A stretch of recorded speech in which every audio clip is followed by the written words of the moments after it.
اللہ رب العزت کا فضل ہوا احسان ہے، کرم ہے کہ خالق کائنات رب الجزل نے ہمیں صبح کی نماز جماعت کے ساتھ پڑھنے کی توفیق عطا فرمائی اور اس کے بعد ہمیں دین کی بات سننے کے لیے کچھ دیر اپنے گھر میں بیٹھنے کی توفیق عطا فرمائی۔ یہ ہمارا اس میں کوئی کمال نہیں ہے، یہ صرف اللہ رب العزت کا احسان ہے کہ خالق کائنات نے ہمیں ایک تو مسلمان بنایا، پھر اس کے بعد ہمیں اللہ رب العزت نے اپنے گھر میں آنے کی توفیق عطا فرمائی،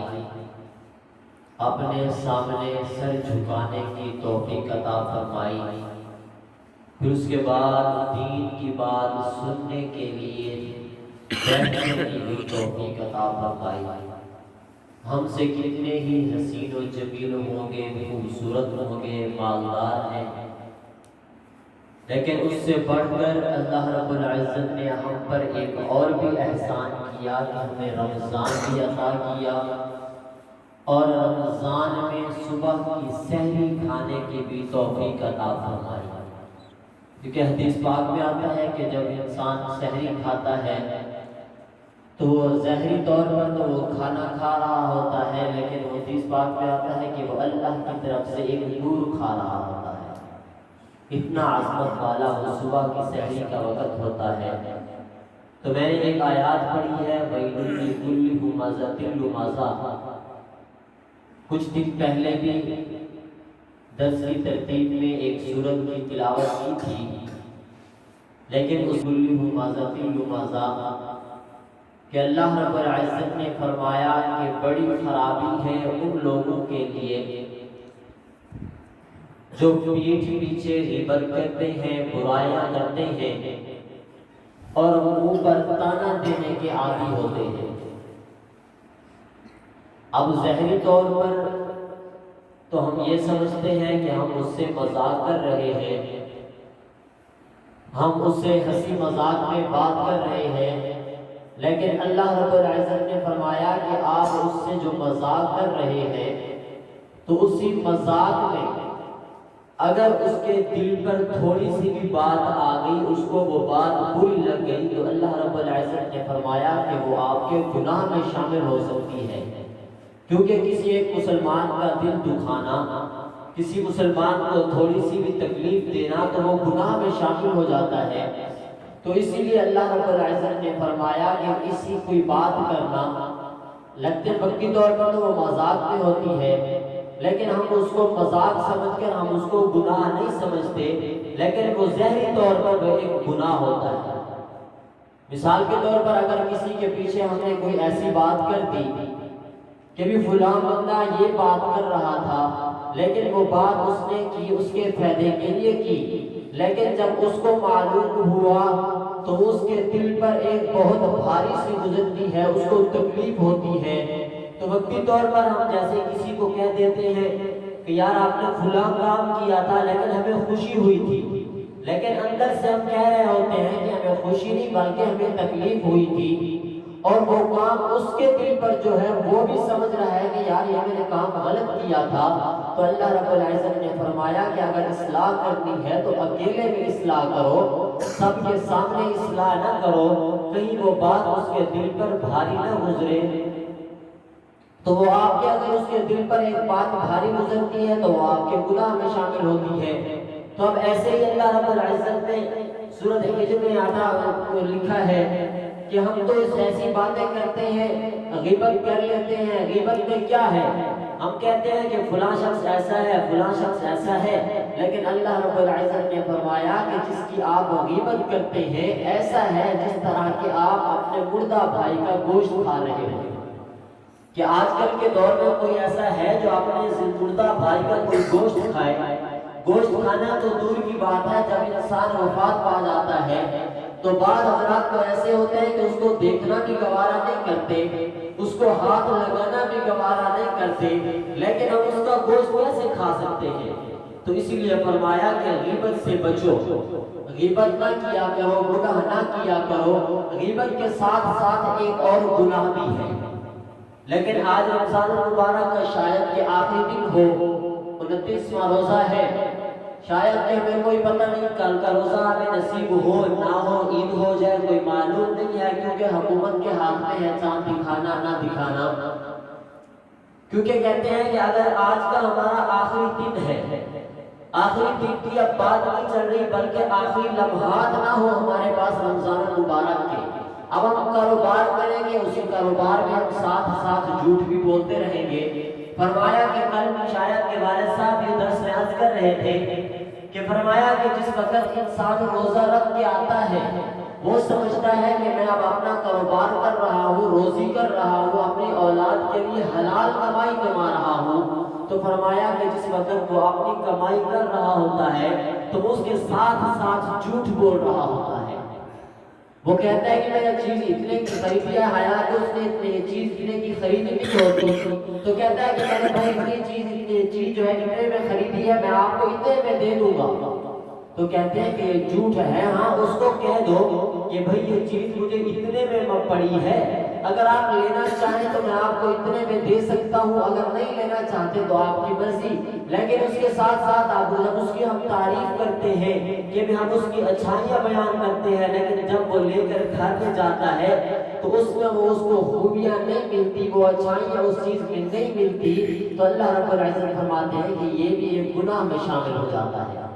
تو اسی لیے کہتے ہیں کہ اپنے گناہ سے بچو،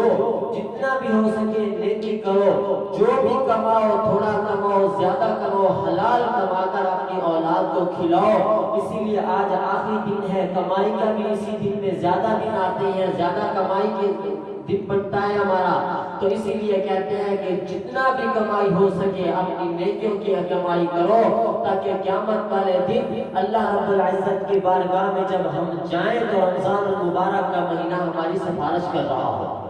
میں بات کر رہا تھا غیبت کی، امام اعظم ابو حنیفہ رحمہ اللہ کے پاس ایک شخص آیا، اس نے آ کر کہا حضرت فلاں شخص ہے آپ کو گالیاں دے رہا ہے، آپ کو برا بھلا کہہ رہا ہے، تو انہوں نے فرمایا کہ فلاں شخص حقیقت میں تو اس بات کی گواہی دیتا ہے کہ اس نے یہ الفاظ مجھے کہے ہیں، تو انہوں نے کہا کہ جی حضرت میں اپنے کانوں سے سن کر آ رہا ہوں، اس نے یہ بات مجھے کی ہے۔ تو امام صاحب کے پاس کھجوروں کا ٹوکرا پڑا ہوا تھا، وہ اٹھایا، کہا جاؤ یہ میری طرف سے اس کو ہدیہ دے کر آؤ۔ تو سامنے والے نے کہا کہ حضرت وہ آپ کو برا بھلا کہہ رہا ہے، گالیاں دے رہا ہے، آپ کی غیبتیں کر رہا ہے، آپ اس کو ہدیہ دے رہے ہیں، تحفے دے رہے ہیں، کیوں؟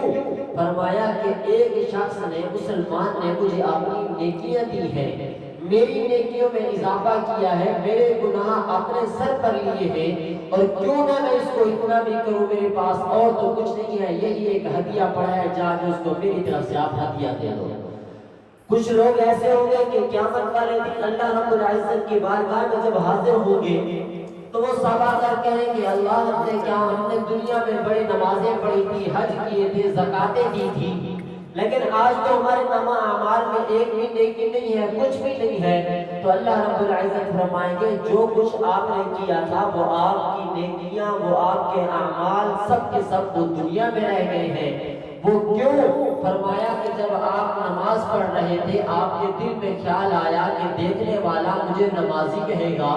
جب آپ زکات دے رہے تھے تو دیکھنے والا آپ کو کہے گا کہ یہ بہت سخی ہے۔ فرمایا کہ جو کچھ بھی آپ نے کیا وہ وہیں پر آپ کی واہ واہ ہو چکی تھی، آپ سخی بھی کہلوائے گئے تھے، آپ نمازی بھی کہلوائے گئے تھے، حاجی بھی کہلوائے گئے تھے، لیکن اب آپ کے لیے نامہ اعمال میں کچھ بھی نہیں بچا۔ پھر فرمائیں گے کہ آقا اللہ رب العزت ہم نے نیکیاں کی تھی لیکن ہم نے ایسا کوئی کام نہیں کیا تھا، ہم نے سب کام آپ کی رضا کے لیے کیا تھا۔ تو پھر اللہ رب العزت فرمائیں گے ہاں آپ نے نیکیاں بھی کی تھی لیکن آپ نے اپنے مسلمان بھائی کی غیبت بھی کی تھی، تو اسی لیے جب آپ نے اس ایک مسلمان کی غیبت کی تھی تو آپ کی جتنی بھی نیکیاں تھی اس کے نامہ اعمال میں نے لکھ دی ہیں، آپ کے پلے میں اب کچھ نہیں رہا۔ بھائی اسی لیے آج کا آخری دن ہے، رمضان المبارک کا آخری روزہ، آخری دن چل رہے ہیں، اسی لیے جتنا بھی ہو سکے جو بھی ہم نے گناہ کیے، جو بھی ہم نے کسی کا حق کھایا، ایک دوسرے سے جا کر ہم معافی مانگے، اور رمضان المبارک کے جو باقی دن بچے ہوئے ہیں، شاید کہ یہ آخری دن ہے یا کل کا بھی دن ہے، تو اس میں ہم اپنے اللہ رب العزت کو راضی کرنے والے بن جائیں، تاکہ ہمارا نامہ اعمال جب اللہ رب العزت کے سامنے لے جایا جائے تو ہمیں خوشی خوشی ہو، تاکہ ہمیں جنت میں ہمیں داخلہ مل سکے۔ سب کچھ ہم جو بھی کرتے ہیں جنت کے لیے کرتے ہیں، جنت کوئی عام بات نہیں ہے۔ امام حضور صلی اللہ علیہ وسلم جب معراج پر گئے تو واپس آ رہے تو حضرت ابراہیم علیہ السلام نے حضور صلی اللہ علیہ وسلم کو بلایا، کہا یا رسول اللہ صلی اللہ علیہ وسلم میں آپ کو ایک پیغام دیتا ہوں، جا کر جو آپ اپنی امت تک پہنچا دینا۔ تو حضور صلی اللہ علیہ وسلم نے فرمایا کہ بتائیں کیا پیغام ہے؟ انہوں نے فرمایا کہ آپ اپنی امت سے جا کر کہہ دینا کہ جو جنت کی زمین ہے وہ ایک چٹیل میدان زمین ہے۔ جس طرح ہم دنیا میں پلاٹ خریدتے ہیں، زمین خریدتے ہیں، وہ ہمارے پاس بالکل خالی ہوتی ہے، یا ہم دکان خریدتے ہیں تو وہ بھی ہم بالکل خالی خریدتے ہیں، پیسے بھر کر اس میں ہم سامان لے آتے ہیں، سامان رکھتے ہیں، اس کو ہم خوبصورت سے خوبصورت بناتے ہیں تاکہ گاہک ہمارے پاس زیادہ آئے۔ اس کے بعد جب ہم زمین خریدتے ہیں، پلاٹ خریدتے ہیں، مکان خوبصورت سے خوبصورت بناتے ہیں اور اس میں ہم باغات لگاتے ہیں، تو حضور اکرم صلی اللہ علیہ وسلم نے فرمایا کہ جو جنت کی زمین ہے وہ بالکل ہی چٹیل میدان ہے، اس پہ کچھ بھی نہیں لگا ہوا۔ تو حضور صلی اللہ علیہ وسلم نے فرمایا کہ ہم نے اس کو خوبصورت کیسے بنانا ہے۔ جب ہم دنیا میں ایک زمین خریدتے ہیں، اس کو خوبصورت بنانے کے لیے ہم اس میں درخت لگاتے ہیں، کہتے ہیں کہ یہ بھی آم کا درخت ہے، یہ پھولوں کا درخت ہے، یہ فلاں درخت ہے، تو پھر فرمایا کہ جس وقت ہم اس میں پھل لگا دیتے ہیں، جب وہ بڑے ہو جاتے ہیں پودے، تو ہمارا دل خوش ہوتا ہے کہ ہم نے اس کو بہت ہی خوبصورت بنا دیا ہے۔ بعض اوقات تو اس میں درخت لگانے کے لیے ہم بہت سے پیسے لگا دیتے ہیں، لیکن اس میں سے کچھ پھل جو ہے ختم ہو جاتے ہیں، کچھ خوشنما ہو جاتے ہیں۔ اسی طرح اللہ رب العزت نے فرمایا کہ جب آپ نیکی کرتے ہو، نامہ اعمال میں جو لکھا جاتا ہے اس میں سے کچھ آپ کے قبول ہوتے ہیں، کچھ نہیں ہوتے۔ فرمایا کہ اور بھی کچھ نہیں، جو چٹیل میدان ہے اس سے صرف آپ 3 کام کریں، اللہ رب العزت کو راضی کرنے والے بن جائیں، اور ساتھ ساتھ صرف 3 تسبیحات کریں۔ فرمایا کہ جس طرح ہم دنیا میں پھل لگاتے ہیں، پودے لگاتے ہیں، کہتے ہیں کہ یہ فلاں چیز کا پودا ہے، یہ فلاں پودا ہے، تو جنت میں جب ہم جائیں تو اس کو دیکھ کر ہمیں خوشی ہو کہ ہم نے ایک سبحان اللہ کا پودا لگایا، دوسرا ہم نے الحمدللہ کا پودا لگایا، تیسرا ہم نے اللہ اکبر کا پودا لگایا۔ جس وقت ہم ترتیب کے ساتھ یہ پودے لگائیں گے تو ہماری جنت کی زمین، جنت کا جو باغات ہوں گے وہ بہت خوشنما ہو جائیں گے۔ جب ہم جنت میں جائیں گے تو دیکھتے ہی ہمارا دل خوش ہو جائے گا۔ تو یہ سارے اعمال کریں گے، زیادہ بھی تسبیحات نہیں ہے، پہلے سے جتنا ہو سکے کہ ہم اس دن میں استغفار کریں کہ اللہ رب العزت کا مہمان مہینہ آیا تھا ہمارے پاس، آنے کی تو بہت خوشیاں تھی ہر بچے کی زبان پر تھا کہ رمضان آ رہا ہے، رمضان آ رہا ہے، لیکن آج کچھ ایسے بھی لوگ ہیں کہتے ہیں کہ اب عید کا دن آ گیا ہے، لیکن کچھ ایسے بھی دل ہیں جو نیک دل ہیں، بزرگ دل ہیں، وہ آج بھی یہ کہہ رہے ہیں کہ ہمارے پاس اللہ کا مہمان مہینہ آیا تھا، ہم اس کی قدر نہ کر سکے تھے۔ میں نے جو آیات پڑھی وَيْلٌ لِكُلِّ ہُمَزَةٍ لُمَزَةٍ، بس اس میں اتنا ہے کہ کسی کی غیبت نہ کرو، کسی کو منہ پر تانا دینے والے نہ بنو، صرف اتنا کرو کہ اپنی زبان سے استغفار کے کلمات جاری رکھو، اس دن میں جتنا ہو سکے سبحان اللہ، الحمدللہ، اللہ اکبر کی تسبیحات رکھو، تاکہ اس دن میں ہمیں اللہ رب العزت کو راضی کرنے والے بن جائیں۔ دعا ہے کہ اللہ رب العزت مجھے اور آپ کو ان باتوں پر عمل کرنے کی توفیق نصیب فرمائے۔ وآخر دعوانا الحمدللہ رب العالمین۔